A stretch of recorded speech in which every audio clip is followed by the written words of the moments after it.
ডালের বড়ি দেওয়া হবে, মাসকালের ডালের বড়ি, মজাদার বড়ি দেওয়া হবে। কাঁচা মাসকাল ডাল ভিজিয়ে রাখা হয়েছিল, এখন ব্লেন্ড করা হবে।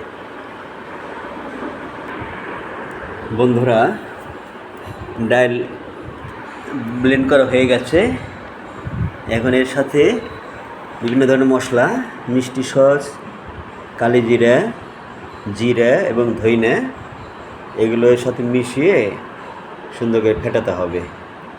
সুন্দর করে ফেটিয়ে তারপরে ডালের বড়া বসাতে হবে এবং রোদে শুকাতে হবে।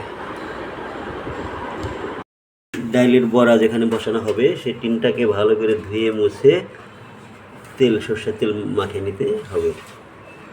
তাহলে ডালের বড়াটা আর লেগে ধরবে না, সুন্দর মতো শুকিয়ে উঠে যাবে।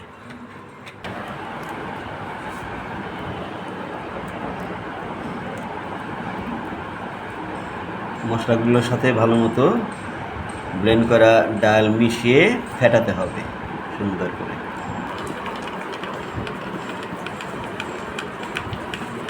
সুন্দর করে ফেটাতে হবে, যত ভালো ফেটা হবে তত ডালের বড়াগুলো সুন্দর মতো বসবে।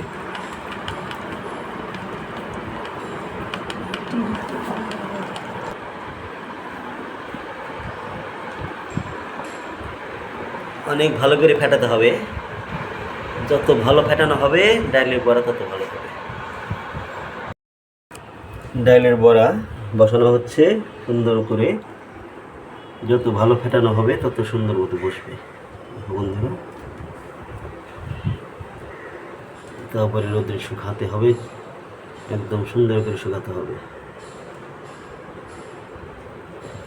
সুন্দর করে বসানো হচ্ছে, ভালো মতো ফেটানোর পরে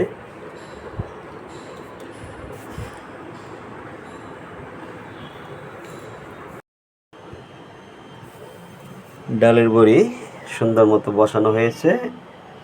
এখন রোদ্রে শুকাতে হবে, রোদ্রে দেওয়া হয়েছে, কড়া রোদ্রে একদম ভালো করে শুকিয়ে নিতে হবে বন্ধুরা। তাহলে হয়ে গেল মজাদার ঘরে তৈরি ডালের বড়ি। ওকে।